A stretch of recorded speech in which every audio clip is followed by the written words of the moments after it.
നമസ്കാരം. സ്പോട്ട് ലൈവിലേക്ക് സ്വാഗതം. പെൺവാണിഭ ഇടപാടുകൾക്ക് വേണ്ടി ആപ്പ് എസ്കോട്ടിന് സ്ത്രീകളടങ്ങുന്ന സംഘം കൊച്ചിയിൽ പെൺവാണിഭ കേന്ദ്രം നടത്തിയിരുന്ന അക്ബർ അലിയുടെ ഹൈടെക് രീതിയാണിത്. ആരാണ് ഈ അക്ബർ അലി എന്ന് മനസ്സിലായോ? കൊച്ചിയിൽ പെൺകുട്ടികളെ ക്രൂരമായി ആക്രമിച്ച കേസിലെ മുഖ്യപ്രതി. ഈ കേസുമായി ബന്ധപ്പെട്ട അന്വേഷണത്തിലാണ് അലിയുടെ പെൺവാണിഭ ലഹരി ഇടപാടുകളെക്കുറിച്ചുള്ള കൂടുതൽ വിവരങ്ങൾ പുറത്തുവരുന്നത്. ഇതര സംസ്ഥാനത്തു നിന്നും യുവതികളെ കേരളത്തിലെത്തിച്ച് ആവശ്യക്കാർക്ക് നൽകുന്നതായിരുന്നു ഇയാളുടെ രീതി. പണം കൈമാറാൻ അക്ബർ അലിയുടെ അക്കൗണ്ടിൻ്റെ QR കോഡാണ് ലോഡ്ജിൽ നൽകിയിരുന്നത്. കലൂരിൽ പെൺകുട്ടികളെ ആക്രമിച്ച കേസിൽ ഒളിവിൽ കഴിയുന്ന അക്ബർ അലിയെയും മറ്റ് സംഘങ്ങളെയും പിടികൂടാൻ ഇതുവരെയും പോലീസിന് കഴിഞ്ഞിട്ടില്ല. ആ കേസുമായി ബന്ധപ്പെട്ട് 3 പേരെ മാത്രമാണ് ഇതുവരെയും അറസ്റ്റ് ചെയ്യാൻ സാധിച്ചിട്ടുള്ളൂ. വിവരങ്ങളുമായി കൊച്ചിയിൽ നിന്ന് ഡാനി ഇപ്പോൾ ചേരുന്നുണ്ട്. ഡാനി, ഈ കൊച്ചിയിൽ കഴിഞ്ഞ ദിവസമാണ് കലൂരിൽ പുലർച്ചെ പെൺകുട്ടികൾക്ക് നേരെ ആക്രമണമുണ്ടായത്. ആ കേസിന് പിന്നാലെയാണ് ഈ അക്ബർ അലി എന്ന വ്യക്തിയെക്കുറിച്ചുള്ള കൂടുതൽ വിവരങ്ങൾ പുറത്തു വരുന്നത്. ആ കേസിലെ മുഖ്യപ്രതിയാണ്. കഴിഞ്ഞ വർഷം ഈ അക്ബർ അലി അടങ്ങുന്നൊരു സംഘത്തെ കൊച്ചിയിൽ പെൺവാണിഭ ഇടപാടുകളുമായി ബന്ധപ്പെട്ട് പിടികൂടിയിരുന്നു.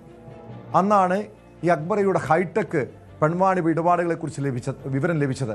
അതായത് കൊച്ചി കേന്ദ്രീകരിച്ച് ഇങ്ങനെ ഒരു വലിയ പെൺവാണിഭ ശൃംഖല വളർത്തിയെടുക്കുന്ന അതിൻ്റെ തലവനായി വളർന്നു വന്ന ഈ അക്ബർ അലി, ഈ കേസിൻ്റെ ഒരു സ്വഭാവം അതുകൊണ്ട് തന്നെ, അതായത് ഈ പെൺകുട്ടികൾ ആക്രമിച്ച കേസിൻ്റെ സ്വഭാവം ഈ ഒരു അക്ബർ അലിയുമായി ബന്ധപ്പെട്ട കേസിൻ്റെ പശ്ചാത്തലത്തിൽ അതിൻ്റെ തലം തന്നെ മാറുകയാണ്.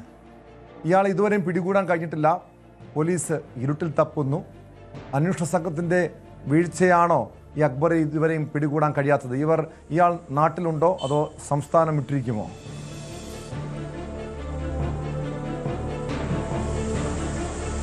ടോം, ഈ അക്രമ സംഭവം ആദ്യം റിപ്പോർട്ട് ചെയ്യപ്പെടുമ്പോൾ കുറച്ച് പെൺകുട്ടികളെയും അവരുടെ സുഹൃത്തുക്കളെയും എല്ലാം സാമൂഹ്യ വിരുദ്ധർ അല്ലെങ്കിൽ ഈ ലഹരിക്ക് അടിപ്പെട്ടവർ ആക്രമിച്ചു എന്ന രീതിയിലെല്ലാം തന്നെയായിരുന്നു ആദ്യഘട്ടത്തിൽ അത് ഉണ്ടായിരുന്നത്. പിന്നീട് ഈ ആളുകളെ, പ്രതികളെക്കുറിച്ചും അവരുടെ ഡീറ്റെയിൽസിനെ കുറിച്ചും പോകുമ്പോഴാണ് ഈ കേസിൻ്റെ ഒരു മാനം തന്നെ മാറുന്നത്.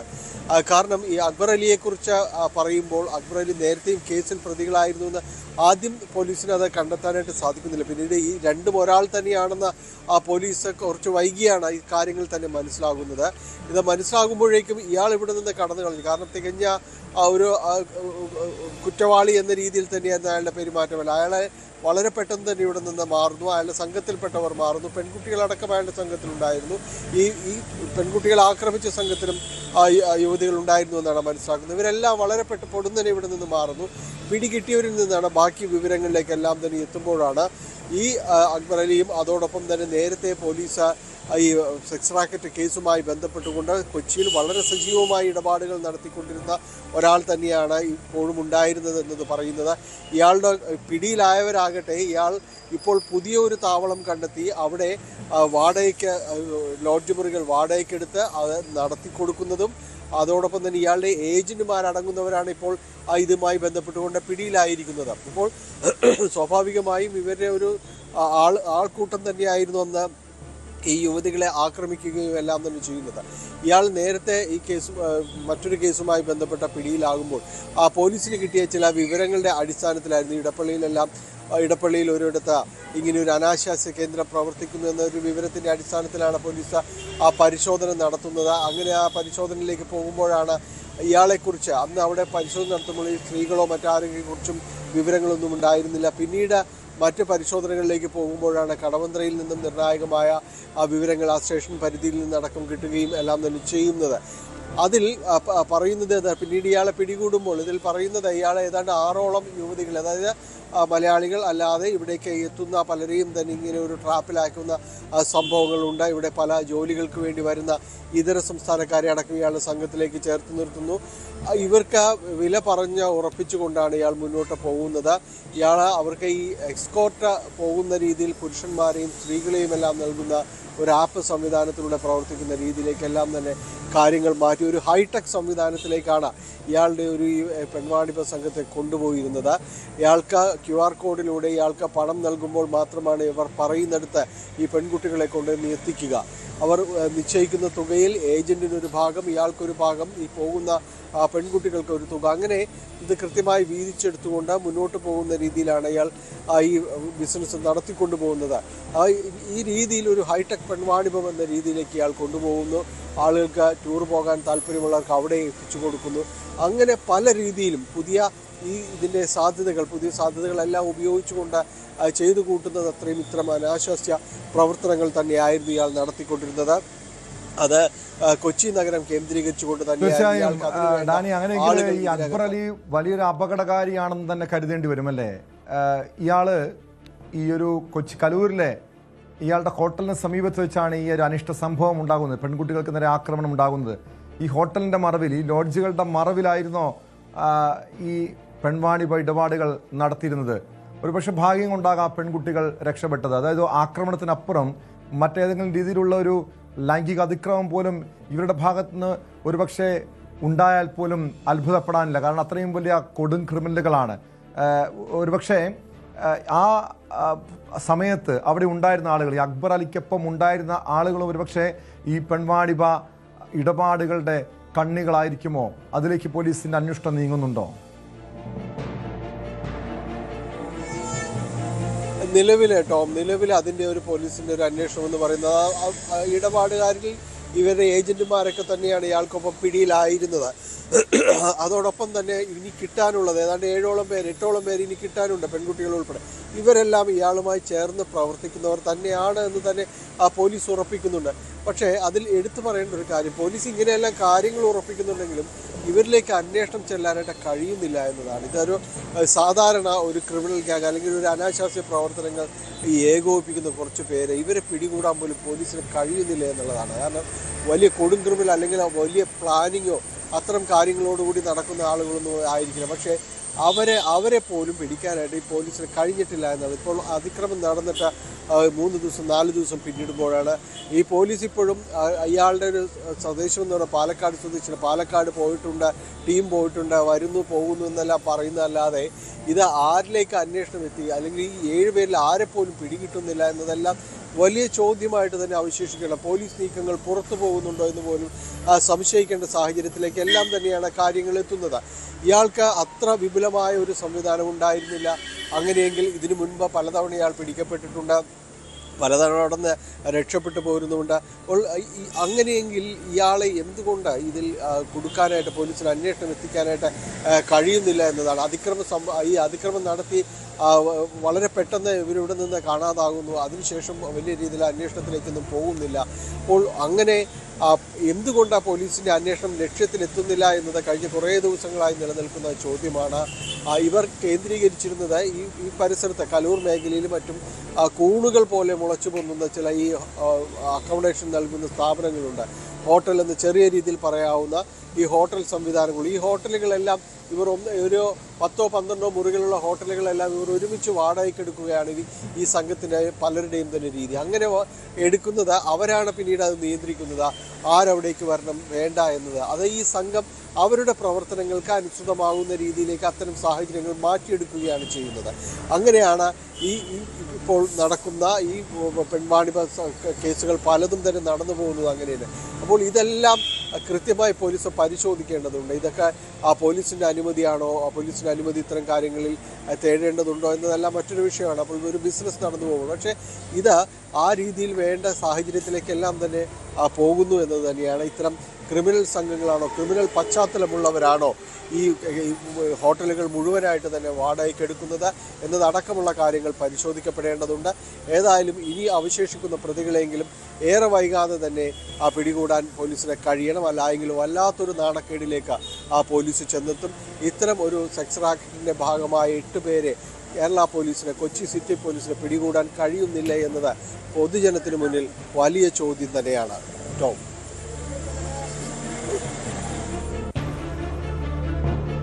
യെസ്, തീർച്ചയായും ഡാനി, അതാണ് കാരണം നിലവിലെ പിടിയിലായ 3 പ്രതികൾ, അതിൽ 2 പേരും നേരത്തെ അക്ബർ അലിക്കൊപ്പം പെൺവാണിഭ കേസുമായി ബന്ധപ്പെട്ട് പിടിയിലായിട്ടുള്ളവരാണ്.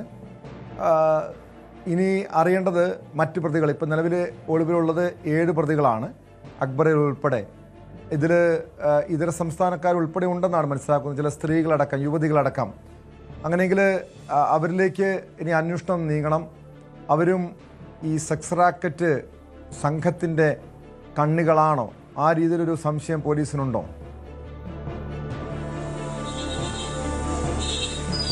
നിലവിലെ സംശയം അത് തന്നെയാണ്. കാരണം ഇയാൾക്കൊപ്പം നടക്കുന്നു എന്നതുകൊണ്ട് മാത്രം ആകണമെന്നില്ല. പക്ഷേ കഴിഞ്ഞ കുറച്ച് നാളുകളായി അയാൾക്കൊപ്പമുള്ളവരെ ആ രീതിയിൽ തന്നെയാണ് പോലീസ് കാണുന്നത്. മറ്റ് പിടിയിലായിരിക്കുന്നവരുടെ മൊഴികൾ അതിനെ അടിസ്ഥാനമാക്കിയുള്ളതാണ്. ഇവർ കുറച്ച് നാളുകളായിട്ട് കൂടെയുണ്ട്, അവർക്കും ഇതുമായി ബന്ധമുണ്ട്. പിടിയിലായവരുമാകട്ടെ ഇയാളുടെ ഏജന്റുമാരെ പോലെ ഹോട്ടലുകളിലും ഈ നടത്തിപ്പുകാരായിട്ട് പ്രവർത്തിച്ചവരാണ്. അപ്പോൾ സ്വാഭാവികമായും ഇയാൾക്കൊപ്പമുള്ളവർ തന്നെയാണ്. ഇവർക്ക് ഇത്തരം സെക്സ് റാക്കറ്റുമായും ക്രിമിനൽ സംഘങ്ങളുമായും എല്ലാം തന്നെ ബന്ധമുള്ളവരാണ് എന്ന് തന്നെയാണ് പോലീസ് കരുതുന്നത്. അവർക്ക് വേണ്ടിയുള്ള അന്വേഷണം തുടരുകയാണ്. ഏതായാലും വൈകാതെ പിടിയിലാകുമെന്ന പ്രതീക്ഷയാണ് പോലീസിനുമുള്ളത്. യെസ്, വ്യക്തമാണ്. ഡാനി പോളാണ് കൊച്ചിയിൽ നിന്ന് വിവരങ്ങൾ നൽകിയത്. എന്തായാലും അക്ബർ അലിയെയും സംഘത്തെയും പിടികൂടാൻ പോലീസ് സംസ്ഥാനത്തെമ്പാടും വലവിരിച്ചിട്ടുണ്ട്. ഒരു കൊടും കുറ്റവാളിയാണ് ഇയാൾ. ഇതിനു മുൻപ് പെൺവാണിഭ ഇടപാടുകളിലടക്കം പ്രതിയാകപ്പെട്ടിട്ടുള്ള വ്യക്തിയാണ്. പോലീസ് ഏറെ ഗൗരവത്തോടു കൂടിയാണ് ഈ കേസിനെ കാണുന്നത്. പോലീസ് സ്റ്റേഷൻ ചുമതലയിലേക്ക് SIമാർ വീണ്ടും എത്തുന്നു. ഇത് സംബന്ധിച്ച് പ്രത്യേക സമിതി ശുപാർശ DGP സർക്കാരിന് കൈമാറും. 484 സ്റ്റേഷനുകളിൽ 70ഇടത്ത് CIമാർ തുടരും. മറ്റിടങ്ങളിൽ SIമാർക്കാകും ചുമതല. പിണറായി സർക്കാരാണ് സ്റ്റേഷൻ ചുമതല CIമാർക്ക് നൽകിയത്. നേരത്തെ SIമാർക്കുണ്ടായിരുന്ന ചുമതലയാണ് പുനഃസ്ഥാപിക്കുന്നത്.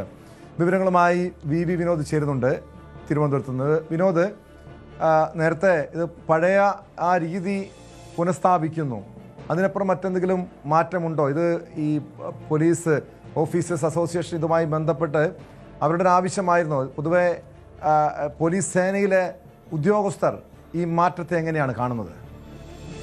ടോം, സംസ്ഥാനത്ത് 484 പോലീസ് സ്റ്റേഷനുകളാണുള്ളത്. ഇതിൽ 70 പോലീസ് സ്റ്റേഷനുകളിൽ ഇപ്പോഴത്തെ നിലയിൽ തന്നെ, അതായത് SHOമാരായി CIമാരുള്ളത് അത് അതേപടി തുടരും.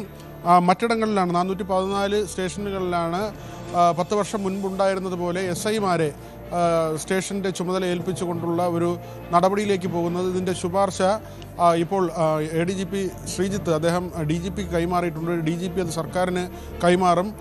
സർക്കാരിന് താല്പര്യമുണ്ട് എന്ന് തന്നെയാണ് നമ്മൾ മനസ്സിലാക്കുന്നത്. കാരണം ആഭ്യന്തരമന്ത്രി രമേശ് ചെന്നിത്തല നേരത്തെ തന്നെ ഇക്കാര്യം സൂചിപ്പിച്ചിരുന്നതാണ്. ഉണ്ടായിരുന്നത് പോലെ, അതായത് പിണറായി സർക്കാരിന് മുൻപ് ഉണ്ടായിരുന്നത് പോലെ പോലീസ് സ്റ്റേഷനുകളുടെ ചുമതല SIമാർക്ക് കൈമാറുന്ന ഒരു രീതി, അത് പോലീസ് സ്റ്റേഷൻ്റെ കാര്യക്ഷമത വർദ്ധിപ്പിക്കും എന്ന വിലയിരുത്തലാണ് UDF സർക്കാരിനുള്ളത്, ആഭ്യന്തര വകുപ്പിനുള്ളത്. അതിൽ പ്രധാനമായും CIമാർ അങ്ങനെ ചുമതല ഒഴിയുന്നതോടുകൂടി കൂടുതൽ CIമാരെ ഈ കുറ്റാന്വേഷണത്തിനും അതുപോലുള്ള കാര്യങ്ങൾക്കും, ലോ ആൻഡ് ഓർഡർ പോലുള്ള കാര്യങ്ങളിൽ കൂടുതൽ ചുമതല ഏൽപ്പിക്കാൻ കഴിയും. അതുപോലെ തന്നെ ഇൻവെസ്റ്റിഗേഷൻ്റെ ഭാഗമാക്കി മാറ്റാൻ കഴിയും. ക്രൈംബ്രാഞ്ച് പോലുള്ള വിഭാഗങ്ങളിലേക്ക് അവരെ മാറ്റിക്കൊണ്ട് അവരുടെ സീനിയോറിറ്റിയും അവരുടെ എക്സ്പീരിയൻസും ഒക്കെ തന്നെ ആ തരത്തിൽ പ്രയോജനപ്പെടുത്താൻ കഴിയും എന്നതാണ് ഒരു പോസിറ്റീവ് സൈഡായി പറയുന്നത്. പക്ഷേ ഇതിൻ്റെ ഒരു ന്യൂനത ചൂണ്ടിക്കാട്ടുന്ന, അല്ലെങ്കിൽ പിണറായി സർക്കാർ എന്തുകൊണ്ട് SHOമാരായി CIമാരെ കൊണ്ടുവന്നു എന്നതിൻ്റെ ഒരു കാര്യം, സീനിയറായിട്ടുള്ള ഉദ്യോഗസ്ഥർ സ്റ്റേഷനിലുള്ളപ്പോൾ പെട്ടെന്നുള്ള പ്രകോപനപരമായ ഒരു സമീപനമോ അല്ലെങ്കിൽ കുറച്ചുകൂടി അവധാനതയോടുകൂടി കാര്യങ്ങളെ കൈകാര്യം ചെയ്യും എന്നതൊക്കെ തന്നെയാണ്. അതായത് പോലീസിനെതിരെ വരുന്ന ആക്ഷേപങ്ങൾ, പ്രത്യേകിച്ച് ഈ ലോക്കപ്പ് മർദ്ദനം, അല്ലെങ്കിൽ പെട്ടെന്ന് ലാത്തിച്ചാർജ് നടത്തുന്നു, ആളുകളെ മർദ്ദിക്കുന്നു, പൊതുസ്ഥലങ്ങളിൽ പെട്ടെന്ന് പോലീസ് പ്രകോപിതരാകുന്നു, അല്ലെങ്കിൽ SIമാർ ചെറുപ്പക്കാരായതുകൊണ്ട് തന്നെ അവർ അങ്ങനെ ഒരു ആവേശത്തിലേക്ക് പോകുന്നു എന്ന തരത്തിലുള്ള ആക്ഷേപങ്ങളൊക്കെ ഉണ്ടായിരുന്നു. അത് മാറ്റുന്നതിന് CIമാരാകുമ്പോൾ കുറച്ചുകൂടി സീനിയർ ആയിട്ടുള്ള ഉദ്യോഗസ്ഥർ അങ്ങനെ സ്റ്റേഷനിൽ വരുന്നത് മെച്ചമുള്ള കാര്യമാണ് എന്ന തരത്തിലുള്ള ഒരു വിലയിരുത്തലുണ്ടായിരുന്നു. ആദ്യഘട്ടത്തിൽ ഈ CIമാർക്ക് 2-3 സ്റ്റേഷൻ്റെയൊക്കെ ചുമതല നൽകിയിരുന്നു. ആ തരത്തിലേക്കാണ് ഇപ്പോൾ വീണ്ടും കാര്യങ്ങളെ കൊണ്ടുപോകാൻ ആലോചിക്കുന്നത്. 2 അല്ലെങ്കിൽ 3 സ്റ്റേഷൻ്റെ ചുമതല ഒരു CIക്ക് നൽകും. അതോടൊപ്പം തന്നെ ഒരു DYSPയുടെ കീഴിൽ അല്ലെങ്കിൽ ഒരു AC യുടെ കീഴിലൊക്കെ തന്നെ 6 സ്റ്റേഷനുകൾ അവരുടെ പരിധിയിലേക്ക് വരുന്ന തരത്തിൽ, അത് നേരത്തെ ഉണ്ടായിരുന്നതാണ്, ഒരു ഡിവിഷനായാണ് അതിനെ കാണുന്നത്. ആ തരത്തിൽ അതിനെ മാറ്റിക്കൊണ്ട് വരാനുള്ള ഒരു രീതി. ഏതായിരുന്നാലും ഈ പോലീസിൻ്റെ ജോലിഭാരവുമായി ബന്ധപ്പെടുത്തി നമ്മളിതിനെ കാണേണ്ടതുണ്ട്. ഈ CIമാർ കൂടുതൽ ചുമതലകളിലേക്ക് അല്ലെങ്കിൽ കൂടുതൽ ഉത്തരവാദിത്തപ്പെട്ട സ്ഥാനങ്ങളിലേക്ക് മാറുന്നു. സ്റ്റേഷൻ ചുമതലയിൽ നിന്ന് അവർ മാറ്റപ്പെടുമ്പോൾ ഈ വകുപ്പുമായി ബന്ധപ്പെട്ട കാര്യങ്ങൾ, കുറ്റാന്വേഷണവുമായി ബന്ധപ്പെട്ട കാര്യങ്ങൾ, കെട്ടിക്കിടക്കുന്ന കേസുകൾ, ഇതിലെല്ലാം തന്നെ ഇവരുടെ സേവനം പ്രയോജനപ്പെടുത്താമെന്നൊരു വിലയിരുത്തലുണ്ട്. അതേസമയം പുതിയ റിക്രൂട്ട്മെൻറ്റിലേക്ക് വരുന്ന ചെറുപ്പക്കാരെ അവരെ SIമാരാക്കുമ്പോൾ അവർ കൂടുതൽ വേഗത്തിൽ കാര്യങ്ങൾ ചെയ്യും. ചെറുപ്പക്കാരാണ്, സ്റ്റേഷൻ്റെ ചുമതല അവരെ ഏൽപ്പിക്കുന്നത് വഴി കാര്യങ്ങൾക്ക് ഒരു വേഗം കിട്ടും എന്ന ഒരു വിലയിരുത്തലുണ്ട്. ഏതായിരുന്നാലും കാലങ്ങളായി പോലീസിൽ നിൽക്കുന്ന ഒരു പരാതിയാണ് ജോലിഭാരം എന്നത്. അതുവഴി ഉണ്ടാകുന്ന ആത്മഹത്യകൾ, മാനസിക സമ്മർദ്ദം, കൂട്ടത്തോടെ പോലീസുകാർ രാജിവെച്ച് പോകുന്ന ഒരു രീതി, ഇതെല്ലാം തന്നെ ഈ 10 വർഷത്തെ LDF ഭരണത്തിൻ്റെ കീഴിൽ പോലീസുകാർക്ക് കൂടുതൽ മാനസിക സംഘർഷങ്ങൾ ഉണ്ടായി എന്ന തരത്തിലുള്ള വിമർശനങ്ങളും ആക്ഷേപങ്ങളും ഉണ്ടായിരുന്നു. അതുകൊണ്ട് തന്നെ പോലീസ് തലപ്പത്തുള്ള ADGPമാരുടെയോ IG-മാരുടെയോ അല്ലെങ്കിൽ ആ തരത്തിലുള്ള ഉന്നത ശ്രേണിയിലുള്ള ഉദ്യോഗസ്ഥരുടെ മാറ്റങ്ങൾ പലപ്പോഴും പോലീസ് തലപ്പത്ത് അഴിച്ചുപണികൾ വരാറുണ്ട്. അതിനപ്പുറത്തേക്ക് സേനയുടെ ഘടന തന്നെ ഉടച്ചു വാർക്കുക എന്നൊരു ലക്ഷ്യം ആഭ്യന്തര വകുപ്പ് ലക്ഷ്യം വയ്ക്കുന്നു എന്ന് തന്നെയാണ് മനസ്സിലാക്കേണ്ടത്. ഹേമേന്ദ്രനാണ് ഇപ്പോൾ ആഭ്യന്തരമന്ത്രിയുടെ പോലീസ് ഉപദേഷ്ടാവ്. ഒരുപക്ഷെ അദ്ദേഹത്തിനുമൊക്കെ ഇതുമായി ബന്ധപ്പെട്ട് കൂടുതൽ നിർദ്ദേശങ്ങൾ നൽകാൻ കഴിയുമായിരിക്കുമെന്ന വിലയിരുത്തലുണ്ട്. ഏതായിരുന്നാലും എസ്രയത്തിൻ്റെ നേതൃത്വത്തിലുള്ള ഒരു പഠനമാണ്. അതായത് ഈ പോലീസ് ഉദ്യോഗസ്ഥരുടെ ഇടയിൽ ഈ മാറ്റത്തെ എങ്ങനെയാണ് കാണുന്നത് വിനോദ്? നേരത്തെ വിനോദ് സൂചിപ്പിച്ചതുപോലെ നമ്മൾ പലപ്പോഴും ചർച്ച ചെയ്തിട്ടുള്ള വിഷയമാണ് ഈ പോലീസുകാരുടെ ജോലിഭാരം, അതോടൊപ്പം തൊഴിൽ ചൂഷണം.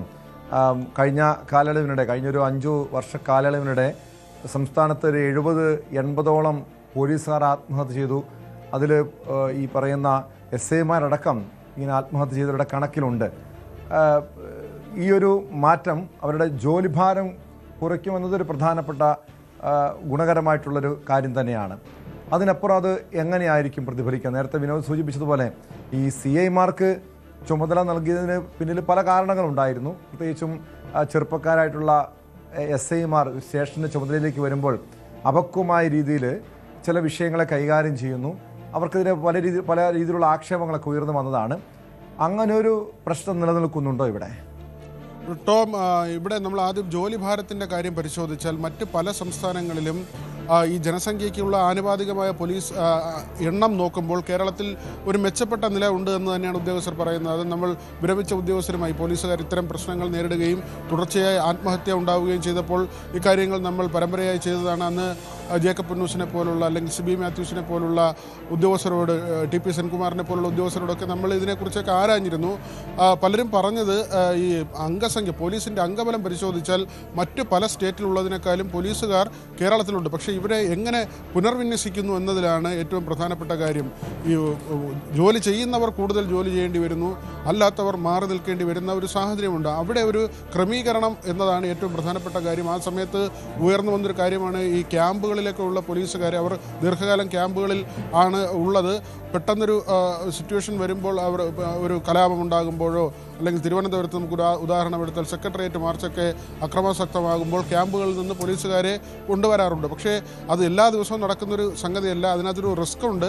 എങ്കിൽ തന്നെയും അതിൽ കുറച്ച് പേരെയെങ്കിലും സ്റ്റേഷൻ ഡ്യൂട്ടികളിലേക്ക് മാറ്റാൻ കഴിയുന്ന തരത്തിലാണെങ്കിൽ അവിടെയുള്ള പോലീസ് ഉദ്യോഗസ്ഥർക്ക് ജോലിഭാരം കുറയുന്ന ഒരു നിലയുണ്ടാകും. ഇപ്പോൾ ഇവിടെ സംഭവിക്കുന്നത് CIമാർക്ക് അധികാരം ഓരോ സ്റ്റേഷൻ്റെ SHOമാരാക്കുമ്പോൾ സ്വാഭാവികമായും CA റാങ്കിലുള്ള ഒരാളിന് അത് സന്തോഷിപ്പിക്കുന്ന കാര്യമാണ്. കാരണം അവർക്ക് സ്വതന്ത്രമായി ഒരു സ്റ്റേഷൻ ചുമതല കിട്ടുന്നു എന്നത്.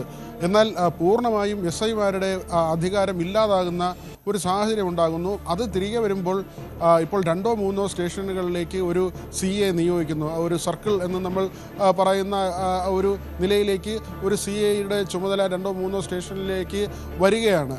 അങ്ങനെ ഒരു ഇൻസ്പെക്ടറുടെ ചുമതല വരുമ്പോൾ കൂടുതൽ ആയിട്ടുള്ള ഇൻസ്പെക്ടർമാർ, നമ്മൾ ഈ പറഞ്ഞതുപോലെ 484 സ്റ്റേഷനുകളുണ്ട്. അതിൽ 70 ഒഴികെ ബാക്കിയുള്ള എല്ലാ സ്റ്റേഷനുകളിലും SIമാർ വരുമ്പോൾ CAമാർക്ക് മറ്റ് ചുമതലകളിലേക്ക് പോകാൻ കഴിയും. അങ്ങനെ മാറ്റിക്കൊണ്ട് അവരെ മറ്റു തരത്തിൽ പ്രയോജനപ്പെടുത്തുക എന്ന ഒരു ചിന്താഗതി ഒരുപക്ഷെ ആഭ്യന്തര വകുപ്പിനുണ്ടാകണം. അത് ഗുണമാണോ ദോഷമാണോ എന്നത് കണ്ടറിയേണ്ടതാണ്. പക്ഷേ കഴിഞ്ഞ കാലങ്ങളിൽ പോലീസുകാർക്ക് സമ്മർദ്ദമുണ്ടായിരുന്നു എന്നത് വളരെ വ്യക്തമാണ്. നമ്മൾ തന്നെ ഏതാണ്ട് 10 വർഷത്തിനിടയിൽ 120 1,000-ലധികം ആളുകളാണ് പോലീസ് സേനയിൽ ആത്മഹത്യ ചെയ്തത്.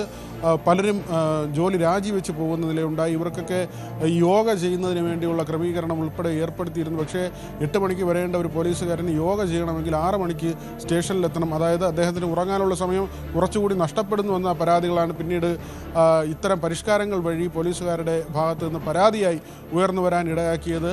പക്ഷേ ചില കാര്യങ്ങളുണ്ടായിരുന്നു. അവർക്ക് അവധി നൽകുക, അവരുടെ കുടുംബാംഗങ്ങൾക്കൊപ്പം സമയം ചെലവഴിക്കാനുള്ള അവസരം ഉണ്ടാക്കുക, അത്തരം കാര്യങ്ങൾ. ഏതായിരുന്നാലും ഇപ്പോൾ ഈ പരിഷ്കാരം നടപ്പാകുമെന്നത് ഏറെക്കുറെ ഉറപ്പാണ്. വ്യക്തമാണ്.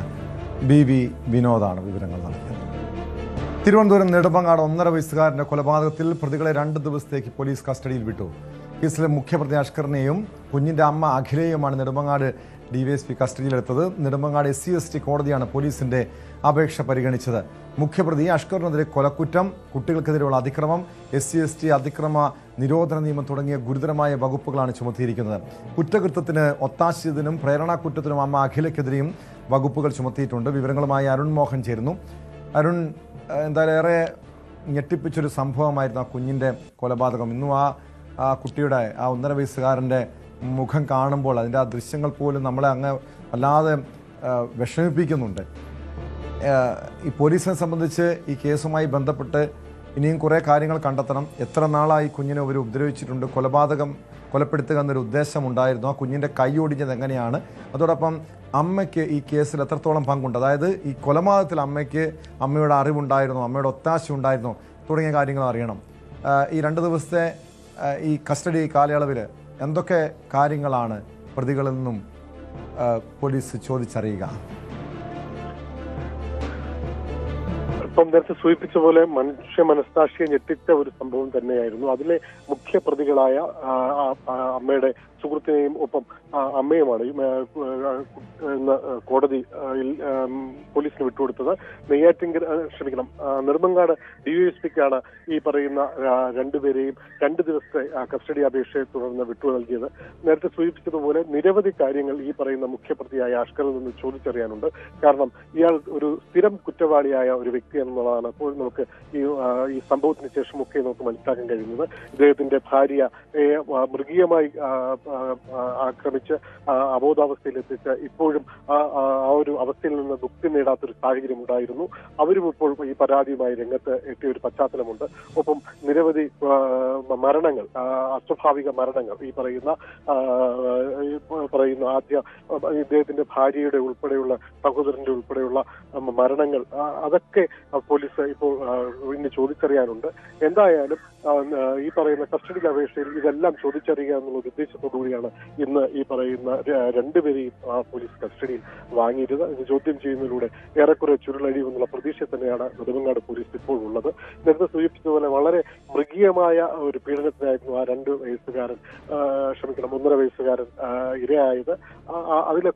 അതിലൊക്കെ അമ്മ പങ്കാളിയായിരുന്നു എന്നുള്ളത് ഈ പറയുന്ന ആരോപണങ്ങൾ ഉയർന്നിരുന്നു. ഈ കുട്ടിയുടെ അച്ഛന്റെ മാതാപിതാക്കൾ ഈ ആരോപണങ്ങൾ ഉയർത്തിയിരുന്നു. ഒപ്പം ഈ പ്രതിയായ അമ്മയുടെ അഖിലയുടെ അമ്മയും ഈ പറയുന്ന ആരോപണങ്ങൾ അഖിലയ്ക്ക് നേരെ ഉന്നയിച്ചിരുന്നു. കുട്ടിയെ അടിക്കാറൊക്കെ ഉണ്ടായിരുന്നു. ഒക്കെ നിരവധി ആരോപണങ്ങൾ ഉയർന്നിരുന്നു. എന്തായാലും എന്താണ് സംഭവിച്ചതെന്നുള്ളതും ഒപ്പം ഇതിൽ അമ്മ അഖിലയുടെ പങ്ക് എന്താണെന്നും ഒപ്പം ഈ പറയുന്ന മുഖ്യപ്രതിയായ അഷ്കറിന്റെ ഉദ്ദേശം അല്ലെങ്കിൽ അദ്ദേഹം നേരത്തെ ചെയ്തിട്ടുള്ള കൃത്യങ്ങൾ ഒക്കെയും പോലീസ് ചോദിച്ചറിയും. അതിനുശേഷമായിരിക്കും കോടതിയിൽ കൈമാറുക. തീർച്ചയായും അതാണ് നേരത്തെ അഷ്കറിനെതിരെ ഇപ്പോൾ ഈ സംഭവത്തിന് കുഞ്ഞിന്റെ മരണത്തിന് പിന്നാലെയാണ് മറ്റു ചില ആരോപണങ്ങൾ കൂടി ഉയർന്നു വരുന്നത്. ഇയാളുടെ ആദ്യ ഭാര്യയെ ക്രൂരമായി മർദ്ദിച്ച കേസ് അവരിപ്പോഴും ഒരു ഗുരുതരമായി, അവരുടെ ആരോഗ്യനില ഏറെ ഗുരുതരമാണ്.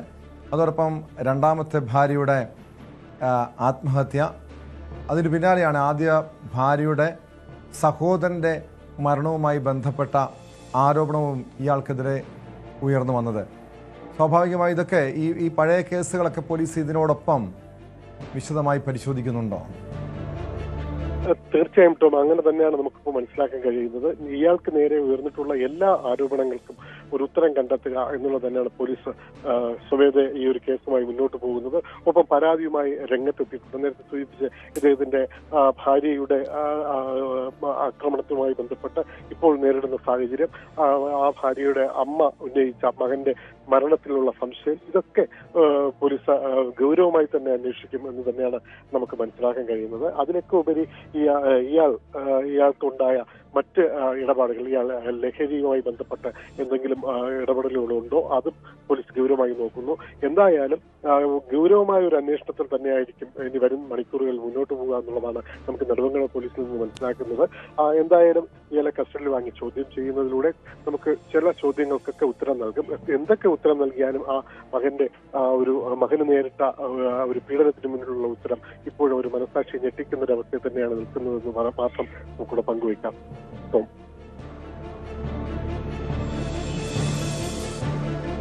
യെസ്, അതോടൊപ്പം ഇനി ഈ കുഞ്ഞിൻ്റെ മരണവുമായി ബന്ധപ്പെട്ട് എന്തെങ്കിലും തെളിവുകൾ പോലീസിന് ഈ കേസുമായി ബന്ധപ്പെട്ട് ശേഖരിക്കേണ്ടതുണ്ടോ? തീർച്ചയായും ടോം, നിരവധി തെളിവുകൾ ഇനിയും ശേഖരിക്കാനുണ്ട് എന്നുള്ളതാണ് നമുക്ക് മനസ്സിലാക്കാൻ കഴിയുന്നത്. കാരണം ഈ നേരത്തെ സൂചിപ്പിച്ചിരുന്നു, നമുക്ക് ആ ദൃശ്യങ്ങളിലൊക്കെ ആ മകനെ കാണുമ്പോൾ ഇരു കൈകളും പ്ലാസ്റ്റർ ഇട്ട ഒരു അവസ്ഥയിൽ നമ്മൾ കാണുന്ന ഒരു ചിത്രമുണ്ട്.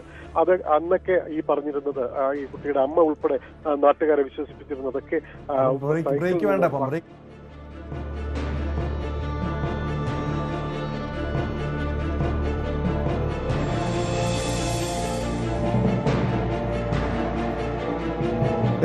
ഇടവേള.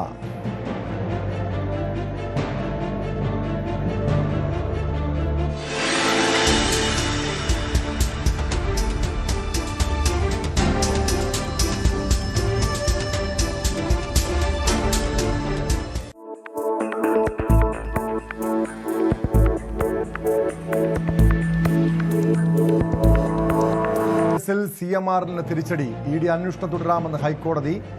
സിവിൽ നടപടികളുമായി ഇഡിക്ക് മുന്നോട്ട് പോകാം, സ്വത്ത് കണ്ടുകെട്ടലും അതിലുള്ള അന്വേഷണവുമാകാം. എന്നാൽ ക്രിമിനൽ നടപടിക്രമങ്ങൾക്ക് വിലക്കുണ്ടെന്നും ഹൈക്കോടതി വ്യക്തമാക്കി. തുടർ നടപടി സ്വീകരിക്കാൻ ED ഡയറക്ടർ രാഹുൽ നബിന്റെ നേതൃത്വത്തിൽ കൊച്ചിയിൽ യോഗം തുടരുകയാണ്.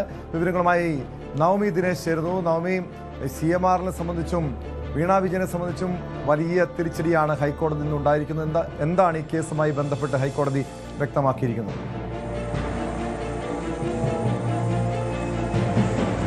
ടോം, എന്തായാലും EDയുടെ അന്വേഷണത്തിന് ഹൈക്കോടതി പച്ചക്കൊടി കാണിച്ചിരിക്കുകയാണ്. ഇനി അന്വേഷണവുമായി മുന്നോട്ട് പോകാം, മറ്റ് തടസ്സങ്ങളൊന്നുമില്ല. നേരത്തെ തന്നെ നമുക്കറിയാം, ഹൈക്കോടതി സിംഗിൾ ബെഞ്ച് ED അന്വേഷണം തുടരാമെന്ന നിർദ്ദേശം നൽകിയിരുന്നു, ഉത്തരവ് നൽകിയിരുന്നു. അതിനെ ചോദ്യം ചെയ്തുകൊണ്ടാണ്, അല്ലെങ്കിൽ ആ ഒരു ഉത്തരവ് തടയണമെന്ന് ആവശ്യപ്പെട്ടുകൊണ്ടാണ് ഹൈക്കോടതിയെ CMR സമീപിച്ചത്. അതിന്റെ വിധി ഇന്ന് വന്നപ്പോൾ വിശദമായ വാദങ്ങൾ കഴിഞ്ഞ ദിവസങ്ങളിലൊക്കെ നടന്നിരുന്നു. അങ്ങനെ വാദപ്രതിവാദങ്ങൾക്കുള്ളിൽ ഒടുവിൽ ഇന്ന് രാവിലെ ഉത്തരവ് വരുമ്പോൾ കോടതി പറഞ്ഞിരിക്കുന്നത് സിംഗിൾ ബെഞ്ചിന്റെ ഉത്തരവ് ശരിവെച്ചിരിക്കുകയാണ്. ഈ അന്വേഷണവുമായി EDക്ക് മുന്നോട്ട് പോകാം എന്നൊരു തീരുമാനത്തിലേക്ക് എത്തുന്നു. അങ്ങനെ ഒരു ഉത്തരവ് വരുന്നു. ഇനി ഏറെ നിർണായകമാകുന്നത് EDയുടെ അടുത്ത നീക്കം ഇനി എന്തെന്നുള്ളതാണ്. എന്തായാലും CMRലും വീണ വിജയനെ സംബന്ധിച്ച് വലിയ തിരിച്ചടി തന്നെയാണ് ഉണ്ടായിരിക്കുന്നത്. എന്ത് സേവനം നൽകിയാണ് ഇരു കമ്പനികളും തമ്മിൽ ഇത്രയും വലിയൊരു സാമ്പത്തിക ഇടപാട് നടത്തിയത്? വീണയുടെ കമ്പനി എന്ത് സേവനമാണ് CMRന് നൽകിയത് എന്നൊരു ചോദ്യത്തിന് ഇപ്പോഴും ഇരു കൂട്ടർക്കും ഉത്തരം നൽകുവാനായി കഴിഞ്ഞിട്ടില്ല. അതുകൊണ്ട് തന്നെയാണ് കോടതിയുടെ ഈ ഉത്തരവ് അത്രയേറെ പ്രാധാന്യമായി മാറുന്നതും. പ്രത്യേകിച്ച് മുൻ മുഖ്യമന്ത്രി പിണറായി വിജയന്റെ മകൾ ആണ് ഇതിൽ പ്രതിസ്ഥാനത്ത് നിൽക്കുന്നത്. അതുകൊണ്ട് തന്നെ വലിയൊരു രാഷ്ട്രീയ പ്രാധാന്യം കൂടി ഈ കേസിലേക്ക് വരികയാണ്. ഇനി ED ഉദ്യോഗസ്ഥരുടെ അടുത്ത നീക്കം ഏത് വിധത്തിനാണെന്നാണ് അറിയേണ്ടത്. ഇന്ന് രാവിലെ 10 മണിയോടുകൂടി, അതായത് ഈ വിധി വന്നതിന് ശേഷമാണ് ED ഡയറക്ടർ രാഹുൽ നവീൻ കൊച്ചിയിലെ ഓഫീസിലേക്ക് എത്തിയത്. ഇന്നലെ വൈകിട്ടോടുകൂടി തന്നെ അദ്ദേഹം ഡൽഹിയിൽ നിന്നും കൊച്ചിയിലെത്തിയിരുന്നു. ഇന്ന് രാവിലെയാണ് കൊച്ചി ഓഫീസിലേക്ക് എത്തിയത്. ഈ ഉദ്യോഗസ്ഥരുമായി, കൊച്ചിയിലെ ED ഉദ്യോഗസ്ഥർ, അതോടൊപ്പം തന്നെ അഭിഭാഷകൻ ഉൾപ്പെടെയുള്ളവരുമായിട്ടുള്ള ചർച്ച പുരോഗമിക്കുകയാണ്. ആ ചർച്ചയ്ക്കൊടുവിലായിരിക്കും അടുത്ത നടപടികൾ എന്തൊക്കെയാണെന്ന് തീരുമാനമുണ്ടാകുക. എന്തായാലും ഒരു കാര്യം ഉറപ്പാണ്, വീണ വിജയനെ ഉടനെ തന്നെ ചോദ്യം ചെയ്യാൻ വിളിപ്പിക്കും.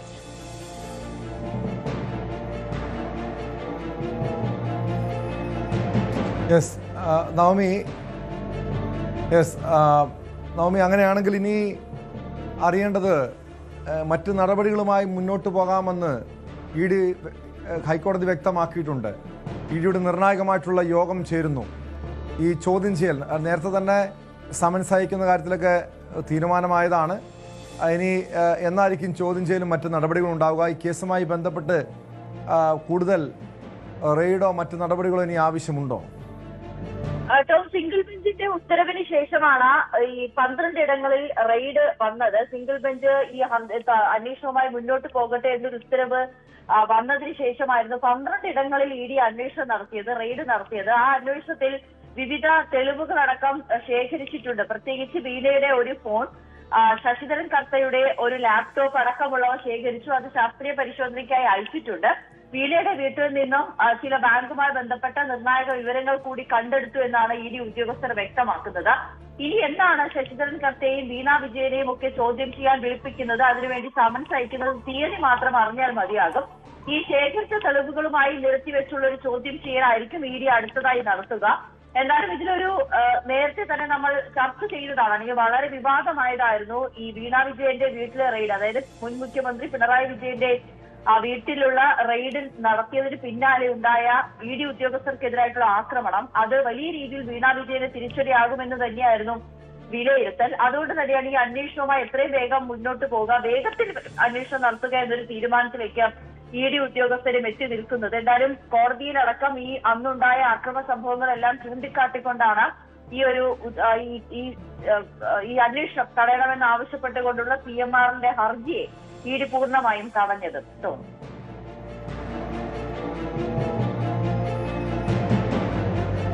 വ്യക്തമാണ്.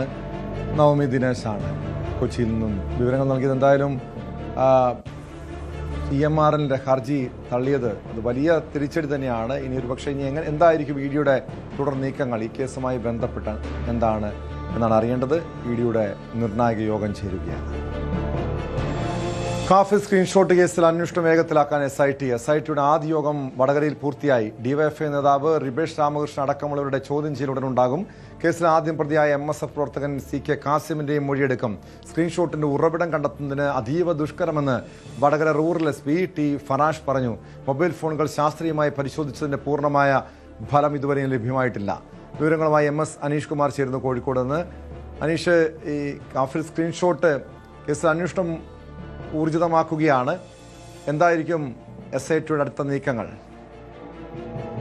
ടോം, ആലുവ വടകര SP നേതൃത്വത്തിലുള്ള അന്വേഷണം ഇന്ന് പ്രത്യേക യോഗം ചേർന്നിരുന്നു. അന്വേഷണ ഉദ്യോഗസ്ഥനായ വടകര ഡിവൈഎസ്പിയും ഈ അന്വേഷണ സംഘത്തിലുള്ള മറ്റു ഉദ്യോഗസ്ഥരും യോഗത്തിൽ പങ്കെടുക്കുകയും ചെയ്തു. നമ്മൾ നേരത്തെ തന്നെ ഈ പോലീസിന്റെ അന്വേഷണത്തിൽ നിന്നും വ്യക്തമായത് ഈ സ്ക്രീൻഷോട്ടിന്റെ ഉറവിടം മനസ്സിലാക്കാൻ കഴിഞ്ഞിരുന്നില്ല എന്നത് തന്നെയാണ്.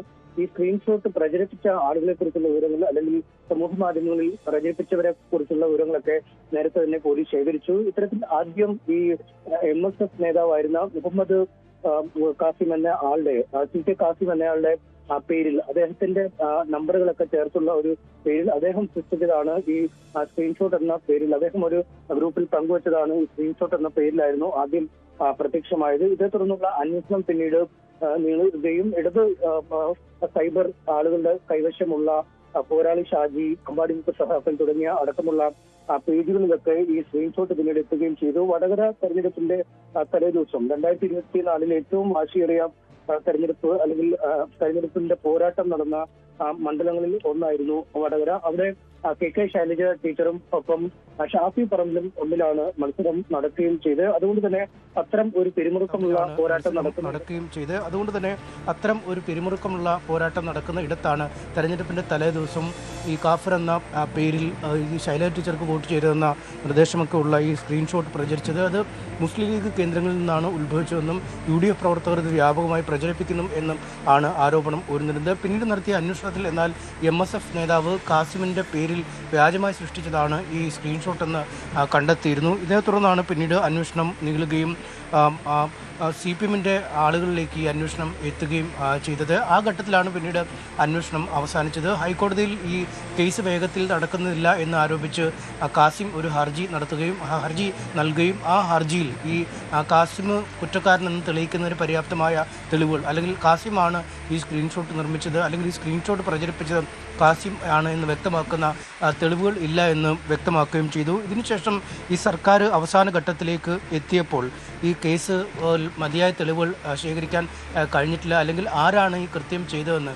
ഈ പ്രചരിപ്പിച്ചവരെക്കുറിച്ച് മാത്രമുള്ള വിവരങ്ങളാണ്, മറിച്ച് ആരാണ് ഈ സ്ക്രീൻഷോട്ട് നിർമ്മിച്ചത് എന്ന് കണ്ടെത്താൻ കഴിഞ്ഞിട്ടില്ല എന്ന് ചൂണ്ടിക്കാട്ടി പോലീസ് ഈ കേസ് അവസാനിപ്പിക്കാൻ റിപ്പോർട്ട് നൽകുകയും ചെയ്തു. ഇതിനുശേഷമാണ് ഇപ്പോൾ തെരഞ്ഞെടുപ്പ് കഴിഞ്ഞ ശേഷം UDF അധികാരത്തിൽ വരികയും കുറ്റ്യാടി MLA ആയ പാറക്കൽ അബ്ദുള്ളയുടെ നിവേദന പ്രകാരം ഈ കേസിൽ ഒരു പുനരന്വേഷണം നടത്താൻ തീരുമാനിക്കുകയും ചെയ്തു. അങ്ങനെയാണ് കഴിഞ്ഞ ദിവസം പ്രത്യേക അന്വേഷണ സംഘത്തെ നിയോഗിക്കുകയും അവർ ഈ അന്വേഷണം ഏത് രീതിയിൽ മുന്നോട്ട് പോകണം എന്നത് സംബന്ധിച്ച് ഇന്ന് ഈ അന്വേഷണ സംഘം യോഗം ചേരുകയും ചെയ്തിരിക്കുന്നത്.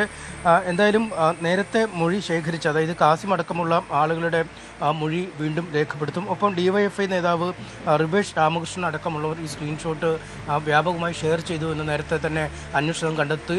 അതുകൊണ്ട് റിവേഷിൻ്റെ ഭാഗത്തു നിന്നും ഉള്ള മൊഴി ശേഖരണം നടത്തും. ഈ കേസുമായി ബന്ധപ്പെട്ട് ചില മൊബൈൽ ഫോണുകൾ നേരത്തെ പിടിച്ചെടുത്തിരുന്നു. ആ മൊബൈൽ ഫോണുകളുടെ ഫോറൻസിക് പരിശോധന വിശദമായി നടത്താനും ഒരു തീരുമാനമായിട്ടുണ്ട്. എന്തായാലും ഇക്കാര്യത്തിൽ മെറ്റയുടെ അടക്കമുള്ള സഹകരണം അനിവാര്യമാണ്. നേരത്തെ തന്നെ പോലീസ് ഈ മെറ്റ എവിടെ നിന്നാണ് ഈ സ്ക്രീൻഷോട്ട് വന്നത് എന്നത് സംബന്ധിച്ച ഉറവിടം വ്യക്തമാക്കണമെന്ന് ആവശ്യപ്പെട്ട് കത്തയച്ചെങ്കിലും ഒരു അനുകൂലമായ പ്രതികരണം അവിടെ നിന്നും ഉണ്ടായില്ല. അതുകൊണ്ട് ഉന്നത സ്വാധീനമൊക്കെ ഉപയോഗിച്ച് കുറച്ചുകൂടി സമ്മർദ്ദം ചെലുത്തിയാൽ മാത്രമേ അത് ലഭ്യമാകുകയുള്ളൂ. എന്തായാലും ഈ ഉറവിടം കണ്ടെത്തുക അതീവ ദുഷ്കരമായ ഒരു പ്രവൃത്തിയാണ് എന്ന് റൂറൽ SP ഇതിനകം തന്നെ പറഞ്ഞിട്ടുണ്ട്. ഒപ്പം ഈ ഫോണുകളുടെ നാളുകൾക്ക് മുൻപ് നടന്ന സംഭവമാണ്.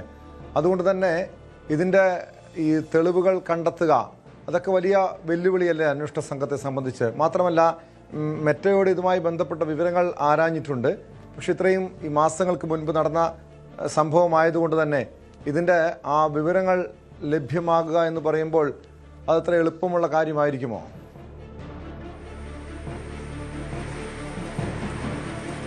തീർച്ചയായും അതുതന്നെയാണ് ഈ കേസിൻ്റെ ഏറ്റവും വലിയ സങ്കീർണതയും. കാര്യം നമുക്കറിയാം ഒരുപാട് കേസുകൾ ഈ സമൂഹ മാധ്യമങ്ങളിലെ അധിക്ഷേപം അല്ലെങ്കിൽ അസഭ്യവർഷം തുടങ്ങിയ കാര്യങ്ങളുമായി ബന്ധപ്പെട്ട ഒരുപാട് കേസുകൾ പ്രതിദിനം വരുന്നുണ്ട്. നിരവധി ഈ കേസുകളിൽ ഈ സംബന്ധിച്ച പരാതിയുമായി പോലീസ് സ്റ്റേഷനുകളിലേക്കും അല്ലെങ്കിൽ സൈബർ പോലീസിലേക്കൊക്കെ നീങ്ങുകയും ചെയ്തു. ഇവിടെ നിന്നും പിന്നീട് മെറ്റയിൽ സമീപിച്ച് ഈ തെറിവിളിച്ച ആളുടെ ഷോട്ട് എവിടെ നിന്നാണ് ആദ്യം വന്നത്, അല്ലെങ്കിൽ ഈ ആധികാരികമായ ഒരാളുടെ പേജിൽ നിന്ന് തന്നെയാണോ അല്ലെങ്കിൽ കൃത്രിമമായി സൃഷ്ടിച്ച ഒരു പേജിൽ നിന്നാണോ ഇതെത്തിയത്, അങ്ങനെ ഒരുപാട് കാര്യങ്ങൾ അറിയേണ്ടതുണ്ട്. പക്ഷേ മെറ്റയിൽ നിന്നും പൂർണ്ണമായും പലപ്പോഴും ഈ ചെറിയ കേസുകളിലും മറ്റുമൊന്നും വിശദാംശങ്ങൾ നൽകുന്നില്ല, അല്ലെങ്കിൽ അതിനുവേണ്ടിയുള്ള ഒരു കാത്തിരിപ്പിൻ്റെ കാലദൈർഘ്യമൊക്കെ ഏറെയാണ് എന്ന് പലപ്പോഴും പോലീസ് ഉദ്യോഗസ്ഥർ പറയാറുണ്ട്. അതുകൊണ്ട് മെറ്റയിൽ നിന്നും ഈ വിവരങ്ങൾ, അടിസ്ഥാന വിവരങ്ങൾ കണ്ടെത്തുക എന്നത് തന്നെയാണ് ഇപ്പോഴും ഏറ്റവും വലിയ കീറാമുട്ടിയായി നിൽക്കുന്നത്.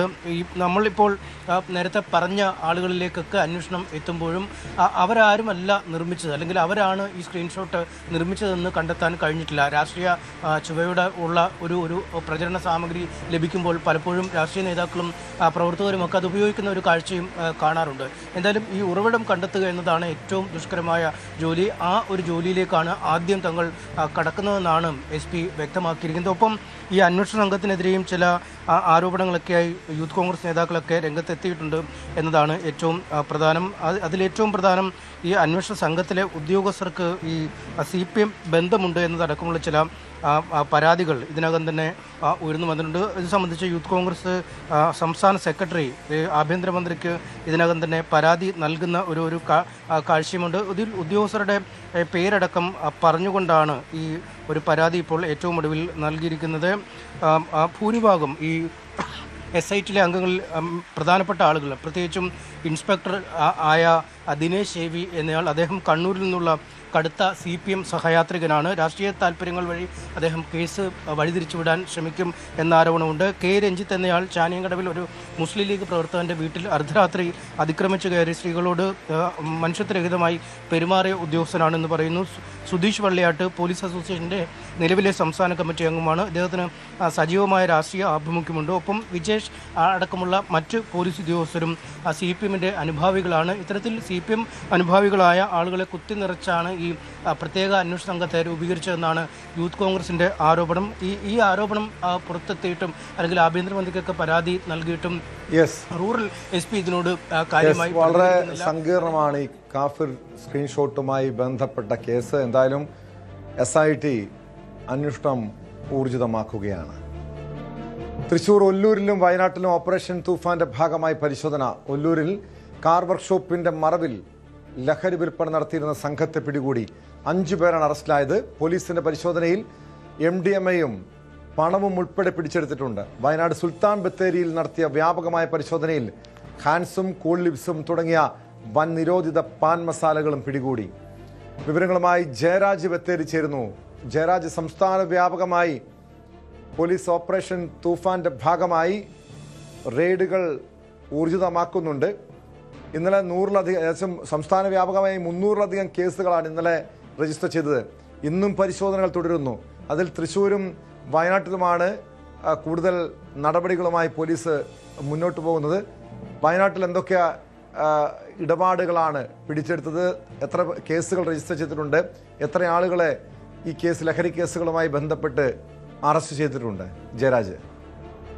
ടോം, ഓപ്പറേഷൻ തൂഫാന്റെ ഭാഗമായി സംസ്ഥാനത്തൊട്ടാകെ അല്ലെങ്കിൽ ലഹരി നിർമ്മാർജ്ജനം ചെയ്യുക എന്നുള്ള ലക്ഷ്യത്തോടെ തന്നെ പോലീസിന്റെ ഭാഗത്തുനിന്ന് വലിയ രീതിയിലുള്ള തെരച്ചിലുകളാണ് പലയിടങ്ങളിലും നടക്കുന്നത്. നമുക്കറിയാം, തൃശ്ശൂർ നടന്ന ഒരു സംഭവം തന്നെ. കാരണം വർക്ക്ഷോപ്പിന്റെ മറവിലാണ് അവിടെ ഒരു ലഹരി മാഫിയ ഉണ്ടായിരുന്നത്. അത് തന്നെ MDMA അടക്കമുള്ള നിരവധി ഇത്തരത്തിലുള്ള ലഹരി പദാർത്ഥങ്ങൾ അവിടെ പിടിച്ചെടുത്തു. അതുപോലെ തന്നെ വയനാട്ടിലും വിവിധ സ്ഥലങ്ങളിലായി നിരവധി ആളുകൾ, അല്ലെങ്കിൽ ഈ പോലീസ് ഈ ഒരു 3-4 ദിവസങ്ങളായി തന്നെ ഓരോ സ്റ്റേഷനിലും 2-3 സ്ക്വാഡായി തിരഞ്ഞുകൊണ്ടിരിക്കുന്ന ഒരു കാഴ്ചയാണ് ഇപ്പൊ നമ്മൾ കാണുന്നത്. ഇപ്പോൾ സുൽത്താൻ ബത്തേരിയിൽ പറയുകയാണെങ്കിൽ തന്നെ പലയിടങ്ങളിലും ഈ പാൻ മസാലകൾ, അതുപോലെ തന്നെ കൂൾ ലിപ്സ് തുടങ്ങിയ ഈ ലഹരി പദാർത്ഥങ്ങൾ പോലീസ് പിടിച്ചെടുക്കുകയുണ്ടായി. അതുപോലെ തന്നെ അടച്ചിട്ട ഒരു വീട്ടിൽ അല്ലെങ്കിൽ ഒരു ഫാമിലി ക്വാർട്ടേഴ്സിൽ നിന്ന് ഇത്തരത്തിലുള്ള പാൻ മസാല പിടിച്ചെടുക്കുന്ന ഒരവസ്ഥയും ഉണ്ടായി. അതുപോലെ തന്നെ ഒരു ലേഡിയുടെ പേരിലുള്ള ഒരു സ്കൂട്ടറിൽ നിന്നും കഴിഞ്ഞ ദിവസം പാൻ മസാല സുൽത്താൻ ബത്തേരി പോലീസ് പിടിച്ചെടുത്തു. എന്തായാലും വിവിധ സ്ഥലങ്ങളിൽ ഇത്തരത്തിലുള്ള ആളുകളെ തിരഞ്ഞുള്ള ഒരു പോക്ക് തന്നെയാണ് പോലീസിന്റെ ഭാഗത്തുനിന്ന് ഇപ്പോൾ നമുക്ക് കാണുന്നത്. കച്ചവടങ്ങളുടെ മറവിലൊക്കെ ലഹരി ഇടപാടുകൾ നടക്കുന്നുണ്ട്. അതോടൊപ്പം ഈ വയനാട്ടിൽ ഏറ്റവും ഗൗരവത്തോടെ കാണേണ്ടത് ഈ ഹോം സ്റ്റേകളുടെയും അതോടൊപ്പം റിസോർട്ടുകളുടെയൊക്കെ മറവിലുള്ള ലഹരി ഇടപാടുകളാണ്. അത് നേരത്തെ തന്നെ ഇതുമായി ബന്ധപ്പെട്ട് പോലീസ് പരിശോധന ശക്തമാക്കിയിരുന്നു. പക്ഷേ ഓപ്പറേഷൻ തൂഫാന്റെ ഭാഗമായി വ്യാപകമായിട്ടുള്ള തിരച്ചിലുകൾ നടക്കുന്നുണ്ടല്ലോ. ഇത് ഏതൊക്കെ മേഖലകൾ കേന്ദ്രീകരിച്ചാണ്? ഈ റിസോർട്ടുകളൊക്കെ പോലീസ് വിശദമായി പരിശോധിക്കുന്നുണ്ടോ? തീർച്ചയായും വയനാടിനെ സംബന്ധിച്ച് ഹോം സ്റ്റേകളും അതുപോലെ തന്നെ റിസോർട്ടുകളും നിരവധിയുണ്ട്. ഇതിനു മുൻപേയും ഇതുപോലെ തന്നെ ഈ ഒരു ഓപ്പറേഷൻ തൂഫാൻ വരുന്നതിന്റെ മുൻപും ഇത്തരത്തിലുള്ള മയക്കുമരുന്നുകളൊക്കെ അവിടെ നിന്നും പിടിച്ച ഒരു ചരിത്രവും നമുക്കറിയാം. എന്തായാലും ഇതുപോലുള്ള റിസോർട്ടുകളും അതുപോലെ തന്നെ ഹോം സ്റ്റേകളും കേന്ദ്രീകരിച്ചും ഈ അന്വേഷണം പോലീസിന്റെ ഭാഗത്തുനിന്ന് ഉണ്ട് എന്നാണ് നമുക്കറിയാൻ കഴിഞ്ഞത്. കൂടുതൽ അറസ്റ്റുകൾ നടന്നിട്ടില്ല. അധികവും ഈ അല്ലെങ്കിൽ ഉൽപ്പന്നം പിടിച്ചെടുത്ത് അല്ലെങ്കിൽ പ്രതികൾക്കായുള്ള തെരച്ചിലാണ് നടത്തുന്നത്. അതുപോലെ തന്നെ ഇത് രഹസ്യമായി എന്ന് പറയാൻ കഴിയുന്നില്ല. അല്ലെങ്കിൽ പൊതു ടൗണിൽ ഇവിടെ ഒരു കക്കോടൻ പമ്പ് എന്ന് പറയുന്ന ഒരു പമ്പിന്റെ മുന്നിൽ ഒരു ഫാൻസി കടയിൽ നിന്നാണ് കഴിഞ്ഞ ദിവസം ഇത്തരത്തിലുള്ള ഈ ലഹരി പദാർത്ഥങ്ങൾ പിടിച്ചത്. അതുകൊണ്ട് തന്നെ എല്ലാ സ്ഥലങ്ങളിലും അല്ലെങ്കിൽ സ്കൂൾ ഭാഗങ്ങളായിട്ടും ഒക്കെ 2-3 സ്ക്വാഡായി തിരിഞ്ഞുകൊണ്ടാണ് പോലീസിന്റെ ഒരു അന്വേഷണം ഇപ്പോൾ നടക്കുന്നത് കേട്ടോ.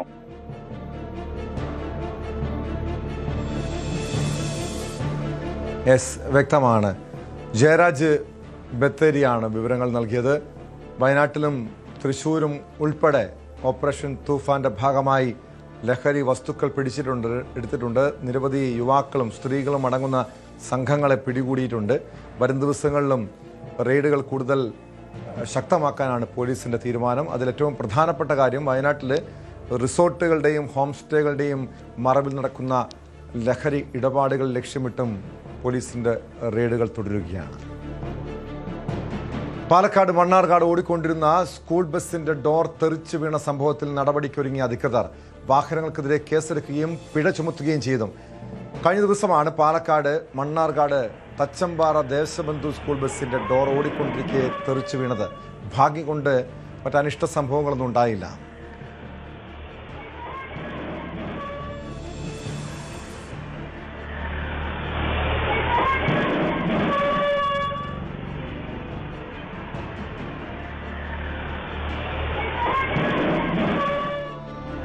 വിവരങ്ങളുമായി വിഷ്ണു ചേരുന്നുണ്ട്. വിഷ്ണു, വിദ്യാർത്ഥികളടക്കം ബസ്സിലുണ്ടായിരുന്ന സമയത്താണ് ഈ രീതിയിൽ ഡോർ തെറിച്ച് വീഴുന്നത്. മാത്രമല്ല റോഡിൻ്റെ സൈഡിൽ ആളുകൾ നിൽക്കുന്നുണ്ട്. ഭാഗ്യം കൊണ്ട് മറ്റ് അനിഷ്ട സംഭവങ്ങളൊന്നും അപകടങ്ങളൊന്നും ഉണ്ടായില്ല. കുട്ടികൾ രക്ഷപ്പെട്ടത് പോലും ഭാഗ്യം കൊണ്ടാണ്. എന്താണ് സംഭവിച്ചത്? ഈ വിഷയത്തിൽ മോട്ടോർ വാഹന വകുപ്പിൻ്റെ ഭാഗത്തു നിന്ന് കർശനമായ നടപടി ഉണ്ടാകുമോ? തീർച്ചയായും ടോം പറഞ്ഞതുപോലെ വലിയൊരു ആശ്വാസമാണ് ഉണ്ടായത്. ഒരു അപകടം ഉണ്ടായത് തന്നെ ദേശബന്ധു മണ്ണാർക്കാട് തച്ചമ്പാറ ദേശബന്ധു സ്കൂളിലെ സ്കൂൾ ബസിന്റെ വാതിലാണ് തകർന്നു വീണത്. ഈ സമയം സ്കൂളിൽ 30ഓളം വിദ്യാർത്ഥികൾ ഉണ്ടായിരുന്നു. പ്രൈമറി മുതൽ വലിയ കുട്ടികൾ വരെയുള്ള 30ഓളം കുട്ടികൾ ഉണ്ടായിരുന്നു എന്നാണ് വിവരം. വലിയൊരു ഭാഗ്യം കൊണ്ടാണ് ഈ കുട്ടികൾ ഈ അപകടത്തിൽ നിന്ന് രക്ഷപ്പെട്ടത്. അതേപോലെ തന്നെ ഈ വാതിൽ വീഴുന്നതിന് തൊട്ടടുത്ത് തന്നെ ഈ റോഡരികിൽ ആളുകൾ ഉണ്ടായിരുന്നു. ഈ സമയത്ത് ഈ വാതിൽ വീണ സ്ഥലത്ത് ആളുകൾ ഇല്ലാതിരുന്നുകൊണ്ട് തന്നെ വലിയൊരു അപകടം ഒഴിവായി. ഇന്നലെ രാവിലെയാണ് സംഭവം. അതായത് സ്കൂളിലേക്ക് കുട്ടികളെ വിവിധയിടങ്ങളിൽ നിന്ന് വീടുകളിൽ നിന്നൊക്കെ കുട്ടികളെ എടുത്തുകൊണ്ട് സ്കൂളിലേക്ക് വരികയായിരുന്ന ബസ്സാണ് തച്ചമ്പാറ റോഡിൽ നിന്നും അരപ്പാറ റോഡിലേക്ക് ഒരു പോക്കറ്റ് റോഡിൽ നിന്നും പ്രധാന പാതയിലേക്ക് കയറി കുറച്ച് നീങ്ങിയതിനു ശേഷം ഈ ഡോറ് തകർന്ന് റോഡിലേക്ക് വീഴുകയായിരുന്നു. കുട്ടികളൊക്കെ സുരക്ഷിതമായിരുന്നു. ബസ് പിന്നീട് സ്കൂളിൽ എത്തിച്ചു. കുട്ടികളൊക്കെ സുരക്ഷിതമായി ക്ലാസ് റൂമിലേക്ക് മാറ്റി. ഈ വാർത്ത, ഈ സംഭവത്തിന്റെ CCTV ദൃശ്യങ്ങളൊക്കെ അടക്കമുള്ള വാർത്ത പുറത്തു വന്നതോടെയാണ് മോട്ടോർ വാഹന വകുപ്പ് നടപടിയുമായി രംഗത്തെത്തിയത്. ഈ പാലക്കാട് RTO CU മുജീബിന്റെ നേതൃത്വത്തിൽ മോട്ടോർ വാഹന വകുപ്പ് തുടങ്ങുമ്പോൾ അതിന് മുൻപ് തന്നെ മോട്ടോർ വാഹന വകുപ്പിന്റെ ഭാഗത്ത് നിന്ന് വിശദമായ പരിശോധനകളൊക്കെ നടക്കാറുണ്ട്. സ്കൂളുകളൊക്കെ സ്കൂൾ ബസ്സുകൾ കൃത്യമായ പരിശോധനയ്ക്ക് ശേഷം മാത്രമേ അതിന് മറ്റ് പെർമിറ്റുകൾ പോലും നൽകാറുള്ളൂ. പക്ഷെ ഇവിടെ അത്തരം പരിശോധന ഉണ്ടായില്ലേ? മാത്രമല്ല ഈ കുഞ്ഞുങ്ങളുടെ ജീവന് സുരക്ഷ ഉറപ്പാക്കേണ്ട ഉത്തരവാദിത്വം സ്കൂൾ അധികൃതർക്കാണ്. ഇതുപോലുള്ള ഇത് കാലപ്പഴക്കം ചെന്ന ബസ്സാണോ? ഈ ബസ്സിന് മറ്റ് ഏതെങ്കിലും രീതിയിലുള്ള ഇതുപോലുള്ള ബസ്സുകൾ കേന്ദ്രീകരിച്ച് വിശദമായ പരിശോധന കർശനമായി തന്നെ മുന്നോട്ട് പോകേണ്ടതല്ലേ?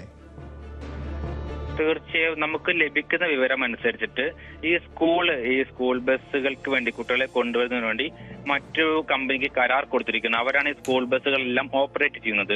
എന്നാൽ ഈ അപകടത്തിൽപ്പെട്ട ബസ് ഈ സ്കൂളിന്റെ ബസ്സല്ല. ഈ വാഹനം സ്കൂൾ ബസ് ലഭ്യമാകാത്തതിനെ തുടർന്ന് ആലപ്പുഴയിൽ നിന്നും മറ്റൊരു ബസ് കൊണ്ടുവന്നാണ് താൽക്കാലികമായി ഈ സ്കൂളിലേക്ക് കുട്ടികളെ കൊണ്ടുവന്നിരുന്നത് എന്നാണ് നമുക്ക് ലഭിക്കുന്ന വിവരം.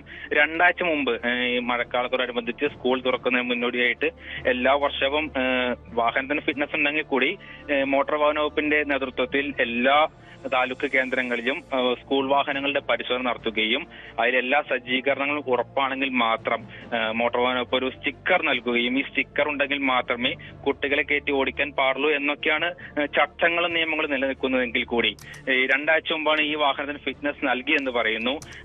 ഏത് തരത്തിലാണ് ഈ ഉദ്യോഗസ്ഥർ പരിശോധിച്ചത് എന്നുള്ളത് നമുക്കിപ്പോൾ സംശയമാണ്. കൃത്യമായ പരിശോധന നടന്നിരുന്നുവെങ്കിൽ ഈ ഒരു അപകടം ഒഴിവാക്കാമായിരുന്നു. ഈ മോട്ടോർ വാഹന വകുപ്പ് സംഘം ഈ വിവരം അറിഞ്ഞ് സ്കൂളിലെത്തിയപ്പോൾ ഈ ബസ് സ്കൂളിൽ ഉണ്ടായിരുന്നില്ല.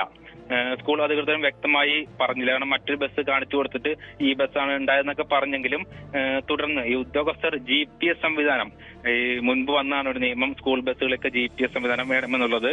അതേ തുടർന്ന് GPS വെച്ച് പരിശോധിച്ചപ്പോഴാണ് പാലക്കാട് കൊപ്പത്തിനടുത്ത് നിന്നും ഈ ബസ് കണ്ടെത്തിയത്. തുടർന്ന് വാഹനത്തിൽ വിശദമായി പരിശോധന നടത്തിയപ്പോഴാണ് പല അപാകതകളും കണ്ടെത്തിയത്. തുടർന്ന് സ്കൂളിൽ നടത്തിയ പരിശോധന. സ്കൂളിൽ നടത്തിയപ്പോഴാണ് അറിയുന്നത് അവിടുത്തെ 8ഓളം ബസ്സുകൾക്ക് ഫിറ്റ്നസ് ലഭിച്ചിട്ടില്ല. പല അപാകതകളും കണ്ടെത്തി. ഈ ബസ്സുകളുടെയൊക്കെ ഫിറ്റ്നസ് റദ്ദാക്കുകയും സ്കൂളിന് വലിയൊരു തുക 30,000 രൂപ തുക പിഴ ഈടാക്കുകയും ചെയ്തിട്ടുണ്ട്.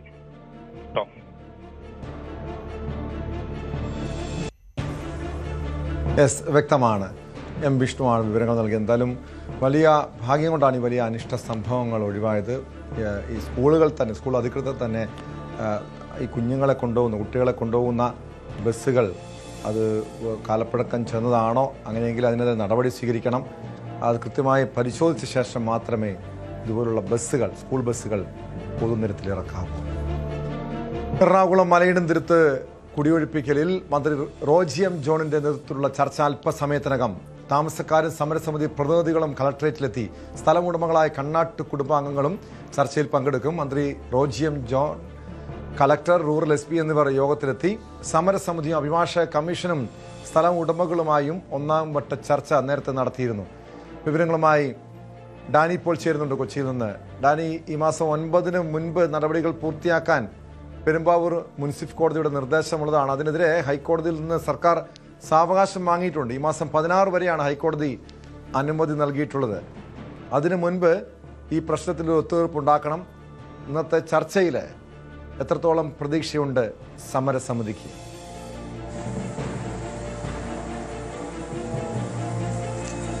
ടോം, ഇതിലൊരു സമവായത്തിലേക്ക് നീങ്ങാനുള്ള സാധ്യതകളാണ് സർക്കാർ ആദ്യഘട്ടത്തിൽ പരിശോധിക്കുന്നത്. കാരണം വലിയ ബഹളങ്ങളില്ലാതെ അല്ലെങ്കിൽ സർക്കാർ ഏതെങ്കിലും പാക്കേജുകളുമായി മുന്നോട്ട് വെച്ചുകൊണ്ട് ഏതെങ്കിലും രീതിയിൽ കടന്നു പോകാൻ കഴിയുമോ എന്ന് തന്നെയാണ് നോക്കുന്നത്. അതിന് ഈ സ്ഥലം ഉടമകളുടേതടക്കമുള്ള ആളുകളുടെ അനുമതി അടക്കം തേടേണ്ടതുണ്ട്. കാരണം അവർക്ക് അനുകൂലമായിട്ടാണ് ഇപ്പോൾ നിലവിലുള്ള അവരുടെ ഈ ഹൈക്കോടതി ഉത്തരവടക്കം അവർക്ക് അനുകൂലമായൊരു സാഹചര്യമാണുള്ളത്. അപ്പോൾ സ്വാഭാവികമായും അവരതിൽ കൂടുതൽ മുൻഗണന നൽകിക്കൊണ്ട് അവർക്ക് അനുകൂലമായ ഒരു വിധി വന്നിട്ടുണ്ട്. അത് നടപ്പാക്കിയെടുക്കാൻ തന്നെയാണ് അവർ തീരുമാനിക്കുന്നത്. പക്ഷേ അവിടെ ഒരു മാനുഷിക സഹജമായ ചില കാര്യങ്ങളുണ്ട്, മാനവികമായ കാര്യങ്ങളുണ്ട്. അപ്പോൾ അത് നടപ്പിലാക്കിയെടുക്കുക എന്നതാണ് സർക്കാരിൻ്റെ ഭാഗത്തു നിന്ന് ആലോചിക്കുന്നത്. അങ്ങനെ ചർച്ചകളിലൂടെ ഒരു സമവായത്തിലേക്ക് എത്താൻ കഴിയുമോ എന്നതാണ് ആദ്യഘട്ടമെന്ന് പറയുന്നത്. ഇതിൽ കഴിഞ്ഞ ദിവസങ്ങളിൽ ഒരു ചർച്ച നടന്നിരുന്നു, പക്ഷേ അതിൽ കൂടുതൽ മുന്നോട്ട് പോക്ക് അതിലുണ്ടായിരുന്നില്ല. ഇതിനിടയിലാണ് പെരുമ്പാവൂർ മുനിസിപ്പൽ കോടതി ഒരു ഉത്തരവ് പുറപ്പെടുവിക്കുന്നത്. ആദ്യഘട്ടത്തിൽ അനുവദിച്ചിരുന്ന 9-ാം തീയതി, ഈ മാസം 9-ാം തീയതി തന്നെ പൂർണ്ണമായും ഇതുമായി ബന്ധപ്പെട്ടുകൊണ്ടുള്ള എല്ലാ തർക്കങ്ങളും പരിഹരിച്ചുകൊണ്ട് കോടതിയിൽ റിപ്പോർട്ട് നൽകണമെന്ന് ആവശ്യപ്പെട്ടത്. പക്ഷേ അതൊരു സാധ്യമായ ഒരു കാര്യമായിട്ട് വരുന്നില്ല. കാരണം ചുരുക്കം സമയം മാത്രമാണ് മുന്നിലുള്ളത്. അതുകൊണ്ട് തന്നെ സർക്കാർ അടിയന്തരമായി ഹൈക്കോടതിയെ സമീപിക്കുകയും ഈ മാസം 16 വരെ അനുകൂലമായ ഒരു ഉത്തരവ് നേടിയെടുക്കുകയും ചെയ്യുന്ന സാഹചര്യമാണ് നിലവിലുള്ളത്. ഏതായാലും ഇപ്പോൾ ചർച്ചകൾ പുരോഗമിക്കുകയാണ്. സ്ഥലമുടമയും അതോടൊപ്പം തന്നെ മന്ത്രിയും ജില്ലാ കളക്ടറും ഉൾപ്പെടെയുള്ളവരെല്ലാവരും തന്നെ ഈ ചർച്ചയുമായി ബന്ധപ്പെട്ടുകൊണ്ട് പങ്കെടുക്കുകയും ചെയ്യുന്നുണ്ട്. CPM അവിടെ പ്രത്യക്ഷത്തിലുള്ളൊരു സമരം ആരംഭിച്ചിട്ടുണ്ട്. ആരെയും കുടിയൊഴിപ്പിക്കാനായിട്ട് തങ്ങൾ അനുവദിക്കുകയില്ല, അവിടെ അവരുടെ മണ്ണിൽ അവർ തന്നെ ഉണ്ടാകുമെന്ന് തന്നെയാണ് അവർ പറയുകയും ചെയ്യുന്നത്. സമരസമിതി പറയുന്നത് ഈ ഒരു 19 ഏക്കർ അത് ആദ്യം അളന്ന് തിട്ടപ്പെടുത്തട്ടെ, പുറമ്പോക്ക് ഏത് എന്നത് അടക്കമുള്ള അതാണ് ഈ CPM-ന്റെ ഇത്തരം നിലപാട് ഏറ്റവും കൗതുകകരം. കാരണം CPM അധികാരത്തിലിരുന്ന സമയത്ത് ഈ വിഷയത്തിൽ യാതൊരു രീതിയിലുള്ള ഒരു നടപടിയും ഉണ്ടായില്ല. മാത്രമല്ല ഇതുപോലുള്ളൊരു ചർച്ചയ്ക്ക് മുൻകൈ എടുക്കാൻ ഇപ്പോൾ ഈ സമരത്തിന് നേതൃത്വം നൽകുന്ന P. രാജീവ് ഈ ജില്ലക്കാരനാണ്. എന്ത് നടപടി സ്വീകരിച്ചു എന്നൊരു ചോദ്യം കൂടിയുണ്ട്. എത്രത്തോളം അപഹാസ്യമാണ് CPM-ന്റെ ഇപ്പോഴത്തെ ഈ നിലപാട് എന്നതാണ് പ്രധാനമായും ഭരണപക്ഷം ഉൾപ്പെടെ ഉയർത്തുന്നൊരു ചോദ്യവും. പക്ഷെ എന്തായാലും ഈ വിഷയത്തിൽ ഒരു ചർച്ചയിൽ ഒരു സമവായ സാധ്യത എങ്ങനെയാണ് കാണുന്നത്? ഒന്നില്ലെങ്കിൽ ഈ കുടുംബം ഒരു വിട്ടുവീഴ്ച ചെയ്യണം, അതല്ലെങ്കിൽ ഇനി അവർ നിലപാടുമായി മുന്നോട്ട് പോയാൽ സർക്കാർ പുനരധിവാസം നൽകും. ഈ അങ്ങനെ ഒരു പുനരധിവാസമായി, അതായത് ഇവിടെ നിന്ന് ഇറങ്ങിക്കൊടുക്കാനുള്ള, അതായത് കോടതി വിധി നടപ്പാക്കാനുള്ളൊരു കടുത്ത നിർദ്ദേശത്തിലേക്ക് പോവുകയാണെങ്കിൽ അവർ ഈ സമരസമിതി അല്ലെങ്കിൽ ഇവിടുത്തെ താമസക്കാർ അതിനെ അംഗീകരിക്കുമോ? സർക്കാർ പുനരധിവാസം നൽകുന്നൊരു സാഹചര്യമുണ്ടെങ്കിൽ അത്തരമൊരു വിട്ടുവീഴ്ചയ്ക്ക് അവർ തയ്യാറാകുമോ?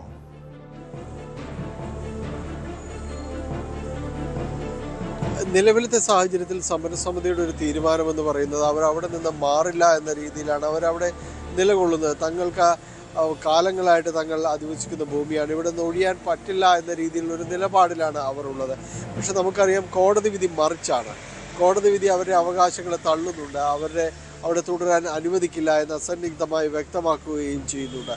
സർക്കാർ ആകട്ടെ ഇതിനൊരു അനുരഞ്ജന ശബ്ദത്തിൽ ഇതിൽ ഏതെങ്കിലും രീതിയിൽ ഇത് അവസാനിപ്പിക്കുവാനുള്ള ശ്രമം, അവർക്ക് പകരം ഭൂമിയാണ് ആവശ്യമെങ്കിൽ ആ രീതിയിൽ കണ്ടെത്തി അവരെ അവിടുന്ന് മാറ്റിപ്പാർപ്പിക്കുക എന്നതടക്കമുള്ള കാര്യങ്ങളാണ് ലക്ഷ്യമിടുന്നത്. വീട് വേണമെങ്കിൽ ആ രീതിയിലുള്ള ഒരു നിർമ്മാണ കാര്യങ്ങളും എല്ലാം തന്നെ നേതൃത്വം നൽകുകയും വേണം. അപ്പോൾ അത്തരത്തിലുള്ള പല ബദൽ നിർദ്ദേശങ്ങളും മുന്നിലുണ്ട്. ഇതിനിടെ സമരസമിതിയെയും കാര്യങ്ങൾ പറഞ്ഞ് മനസ്സിലാക്കേണ്ടതുണ്ട്. ടോം സൂചിപ്പിച്ചതുപോലെ ഇത്ര കാലവും ഈ നാളത്രയും മുന്നിലുണ്ടായിട്ടും കാര്യമായ ഒന്നും തന്നെ CPM-ന്റെ ഭാഗത്തു നിന്നുണ്ടായില്ല എന്നൊരു ആക്ഷേപം നിലനിൽക്കുന്നുണ്ട്. ഇപ്പോൾ ഈ പ്രശ്നം തീരാതിരിക്കാൻ വേണ്ടിയാണ് ഇപ്പോൾ സമരത്തിലേക്ക് വന്നിരിക്കുന്നത് എന്ന ഗുരുതരമായ ആരോപണവും CPM-നെ കുറിച്ച് മറ്റുള്ളവർ ഉയർത്തുകയും ചെയ്യുന്നുണ്ട്. പക്ഷേ അവിടെയുള്ളവർക്ക് കഴിഞ്ഞു പോകാനായിട്ട് കിടപ്പാടം വേണം, അവർക്ക് താമസിക്കാനൊരിടം വേണം. അപ്പോൾ ഇത്തരം കാര്യങ്ങൾ മാനുഷിക മൂല്യങ്ങൾക്ക് വില നൽകിക്കൊണ്ട് തന്നെയാണ് ചർച്ചകളിലേക്ക് കടക്കേണ്ടത്. അതിൽ വിട്ടുവീഴ്ചകൾ ഇല്ല എങ്കിൽ അത് വീണ്ടും വലിയ രീതിയിലേക്ക് പ്രതിഷേധങ്ങളിലേക്കെല്ലാം തന്നെ പോവുകയും ചെയ്യും. അപ്പോൾ ആര് ഇത്തരം കാര്യങ്ങൾ കൃത്യമായി പറഞ്ഞ് മനസ്സിലാക്കാൻ ശ്രമിക്കുന്നുവോ, ആർക്ക് അത് ഉൾക്കൊള്ളാൻ കഴിയുന്നു എന്നതെല്ലാം തന്നെയാണ് ഇതിനെ ആശ്രയിച്ചിരിക്കുന്നത്. ചർച്ചകൾ തുടങ്ങിയിട്ടേ ഉള്ളൂ. 19-ാം തീയതിക്ക് മുൻപായിട്ട് ഈ ചർച്ചകൾക്ക് ഒരു നല്ല റിസൾട്ട് ഉണ്ടാകും. വ്യക്തമാണ്. ഡാനി പോളാണ് വിവരങ്ങൾ നൽകിയത്. എന്തായാലും ചർച്ചകൾ ആരംഭിച്ചിരിക്കുന്നു. മന്ത്രി റോജി ജോണിന്റെ നേതൃത്വത്തിലാണ് ചർച്ച. രണ്ട് സാധ്യതകളാണ് ഉള്ളത്. ഒന്നില്ലെങ്കിൽ ഈ കണ്ണാട്ട് കുടുംബത്തിൻ്റെ ഭാഗത്ത് നിന്ന് ഏതെങ്കിലും രീതിയിലുള്ള വിട്ടുവീഴ്ചകൾ, അതല്ലെങ്കിൽ കോടതി വിധി നടപ്പാക്കുന്ന ഘട്ടത്തിലേക്ക് പോവുകയാണെങ്കിൽ അവിടെ ഒരു പുനരധിവാസ സാധ്യതകൾ. പക്ഷേ ഇവിടെ ഈ സമരസമിതിയുടെ നിലപാട് ഏറെ നിർണായകമാണ്. വലിയ പ്രതീക്ഷയോടുകൂടിയാണ് അവിടുത്തെ വളരെ പാവപ്പെട്ട ജനങ്ങൾ, അവിടെ താമസിക്കുന്നവർ ഇന്നത്തെ ഈ ചർച്ചയിൽ പങ്കെടുക്കാൻ വേണ്ടി അവിടെ എത്തിയിരിക്കുന്നത്. സ്പോട്ട് ലൈവ് പൂർണ്ണമാകുന്നു. നമസ്കാരം.